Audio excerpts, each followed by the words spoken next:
Hello everyone. आज के इस वीडियो सेशन में हम लोग इंडस्ट्रियल ऑटोमेशन का यूनिट 5 कंट्रोल सिस्टम का एमसीक्यू क्वेश्चन देखेंगे। इससे पहले हम लोग 1 से 30 तक एमसीक्यू क्वेश्चन कंट्रोल सिस्टम का कर चुके हैं। आज हम लोग 31 से देखेंगे। क्वेश्चन नंबर 31 से क्या कह रहा है? Proportional band of the controller is expressed as. कह रहा है प्रोपोर्शनल बैंड जो होता है कंट्रोलर का, उसको किस में एक्सप्रेस किया जाता है? तो परसेंटेज में एक्सप्रेस किया जाता है। प्रोपोर्शनल बैंड को किस में एक्सप्रेस किया जाता है? परसेंटेज में। ऑप्शन सी हो जाएगा, 31 का सी हो जाएगा। नेक्स्ट क्वेश्चन है 32। क्या कह रहा है? The number of operational amplifier, number of operational amplifier जो ओपैम यूज होता है required for designing PID controller, proportional integral derivative controller बनाने के लिए कह रहा कितना ऑपरेशनल एम्पलीफायर चाहिए, कितना ओपैम चाहिए? प्रोपोर्शनल इंटीग्रल डेरिवेटिव एम्पलीफायर बनाने के लिए, पीआईडी कंट्रोलर बनाने के लिए कितना ओपैम चाहिए? तो 3 ओपैम चाहिए। कितना? 3 ओपैम चाहिए। ऑप्शन सी हो जाएगा, 3 हो जाएगा। नेक्स्ट क्वेश्चन की ओर चलते हैं। क्वेश्चन नंबर 33 क्या कह रहा है? The output of A feedback control system must be a function of. जो आउटपुट होगा फीडबैक कंट्रोल सिस्टम वो must be a function of. किसका फंक्शन होना चाहिए? रिफरेंस एंड आउटपुट का फंक्शन होना चाहिए। Reference and output. Option A हो जाएगा, 33 का ए हो जाएगा, रिफरेंस एंड आउटपुट। 34 है dash is a close loop system. कौन सा इसमें से क्लोज लूप सिस्टम है ये बताना है। डीसी जनरेटर नहीं है close loop system, car starter भी नहीं है, इलेक्ट्रिक स्विच भी नहीं है। Auto pilot for an aircraft, ये जो है auto pilot for an aircraft, ये क्लोज लूप सिस्टम का एग्जांपल है। ऑप्शन ए हो जाएगा, 34 का ए हो जाएगा, 34 का ए हो जाएगा। नेक्स्ट क्वेश्चन की ओर चलते हैं। 35 क्या कह रहा है? In a automatic control system which of the following elements is not use. कह रहा है ऑटोमेटिक कंट्रोल सिस्टम में कौन सा एलिमेंट्स है जिसका यूज नहीं किया जाता है? तो एरर डिटेक्टर का यूज किया जाता है, फाइनल कंट्रोल एलिमेंट का भी यूज किया जाता है, सेंसर का भी यूज किया जाता है। किसका नहीं यूज किया जाता है? तो ऑसिलेटर का यूज नहीं किया जाता है। तो ऑप्शन कह रहा है कि in an automatic control system which of the following elements is not use. Not use तो किसका यूज नहीं करते हैं? तो ऑसिलेटर का यूज नहीं करते हैं, ऑसिलेटर का यूज नहीं होता है, ऑसिलेटर हो जाएगा। नेक्स्ट क्वेश्चन की ओर चलते हैं। क्वेश्चन नंबर 36 क्या कह रहा है? Which of the following can be measured by the use of A taco generator. Taco generator की मदद से क्या मेजर किया जाता है? तो स्पीड को मेजर किया जाता है। टैको जनरेटर से क्या मेजर किया जाता है? स्पीड को मेजर किया जाता है। ऑप्शन बी हो जाएगा, 36 का स्पीड मेजर किया जाता है। 37 है which of the following system provides excellent transient and steady state response. कह रहा है इसमें से जो है कौन सा सिस्टम जो है एक्सीलेंट ट्रांजिएंट रिस्पॉन्स और स्टेडी स्टेट रिस्पॉन्स दोनों जो है एक्सीलेंट देता है। कौन सा सिस्टम? तो proportional integral plus derivative controller, जो पीआईडी कंट्रोलर होता है, प्रोपोर्शनल इंटीग्रल डेरिवेटिव एक्शन मतलब पीआईडी कंट्रोलर जो होता है ये क्या करता है?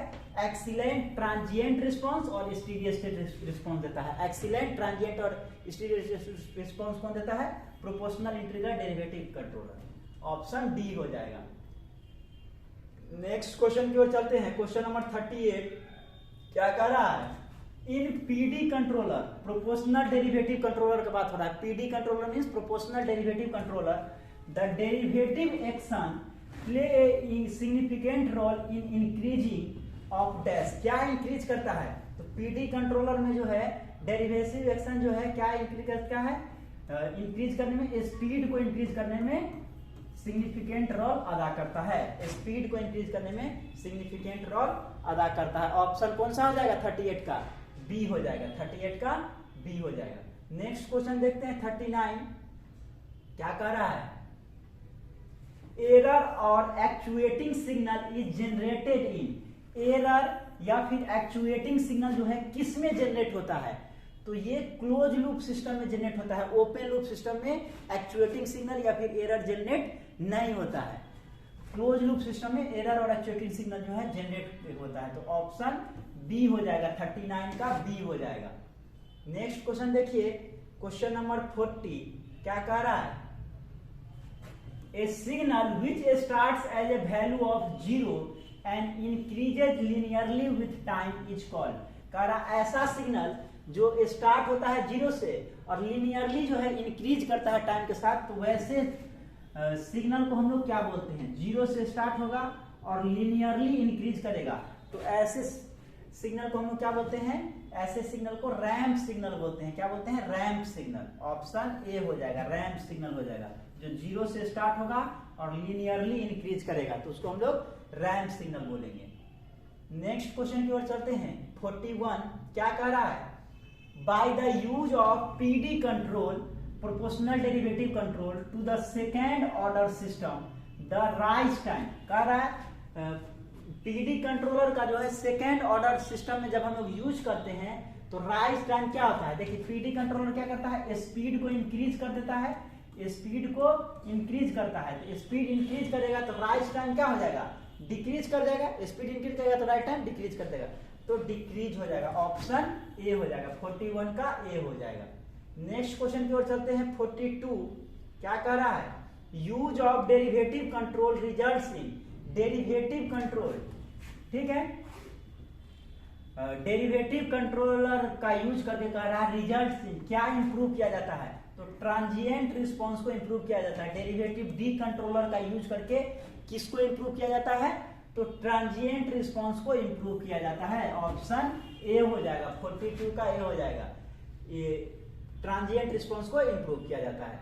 43 है, क्या कह रहा है, which of the following control system has no feedback element. कह रहा है इसमें से कौन सा कंट्रोल सिस्टम है जिसमें फीडबैक एलिमेंट जो है नहीं होता है, फीडबैक एलिमेंट नहीं होता है। तो फीडबैक एलिमेंट किसमें नहीं होता है, ओपन लूप कंट्रोल सिस्टम में फीडबैक एलिमेंट नहीं होता है, विदाउट फीडबैक होता है। Without open loop control system में कोई भी फीडबैक नहीं होता है, विदाउट फीडबैक होता है। तो कह रहा है किसमें फीडबैक एलिमेंट नहीं होता है, तो ओपन लूप कंट्रोल सिस्टम में फीडबैक एलिमेंट नहीं होता है। 43 का ए हो जाएगा।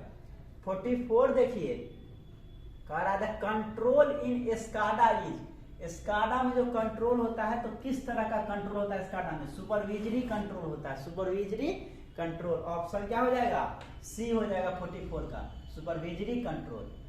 45 है, integrating the step function, integrating the step function will result in dash function.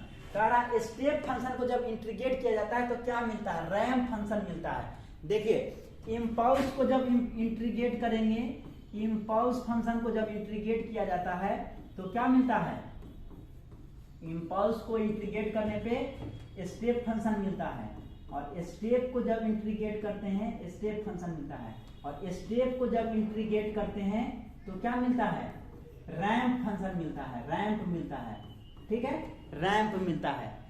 Impulse को इंटीग्रेट करने पे स्टेप फंक्शन मिलेगा, स्टेप फंक्शन को इंटीग्रेट करने पे रैंप मिलेगा, फिर रैंप को इंटीग्रेट करने पे क्या मिलेगा, रैंप को इंटीग्रेट करने पे पैराबोलिक सिग्नल मिलता है, पैराबोलिक।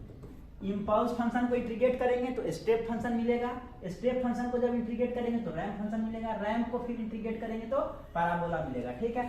जस्ट इसका रिवर्स में डिफरेंशिएशन हो जाता है, ठीक है। जब पैराबोलिक को जो है, पैराबोलिक को डिफरेंशिएट कीजिएगा तो क्या मिलता है, पैराबोलिक को डिफरेंशिएट करने पे क्या मिलता है, रैंप मिलता है, ठीक है, रैंप सिग्नल मिलता है। फिर रैंप को डिफरेंशिएट करेंगे तो क्या मिलेगा, रैंप को डिफरेंशिएट करने पे स्टेप सिग्नल मिलता है, स्टेप सिग्नल या फंक्शन। और फिर स्टेप को डिफरेंशिएट करेंगे तो क्या मिलेगा, इम्पल्स मिलेगा, जस्ट उसका रिवर्स हो गया, ठीक है ना।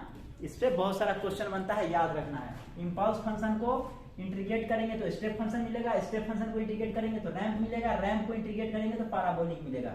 सिमिलरली पैराबोलिक को जब डिफरेंशिएट करेंगे तो रैंप मिलेगा, रैंप को फिर डिफरेंशिएट करेंगे तो स्टेप फंक्शन मिलेगा, स्टेप को फिर डिफरेंशिएट करेंगे तो इम्पल्स फंक्शन मिलेगा, ठीक है ना। तो इससे बहुत सारा क्वेश्चन बनता है, तो इसको ध्यान में रखना है। तो इस वीडियो में हम लोग टोटल 31 से लेके 45 तक क्वेश्चन देखे कंट्रोल सिस्टम का, जो कि मोस्ट इंपोर्टेंट क्वेश्चन था। आज के इस वीडियो में इतना ही। Thank you for watching this video, thank you so much.